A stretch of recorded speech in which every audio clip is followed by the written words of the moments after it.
Kdy je sleduje? Ten rozjezd bude plynulej a pak to nabere rychlost. To neucítíš vůbec. No, ty patra by pak měly začít jako makat rychle. To asi nevylezu ven.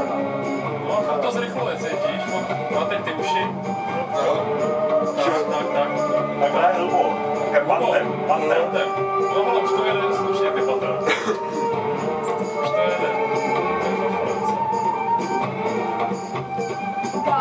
Co ale v těch patrech si Tady kancly, ty všechno. No to teda asi je málo kdo jako. Kolika to je nebo tak? 128. Už to brzdí. Jo, to je poprvé se do 400 metrů. To je hezky, víš, jak to je vrtá. Ale to je Tak jak dlouho ty vedeš, za jak dlouho vedeš 400 metrů prošit? And now I top 124, enjoy your experience.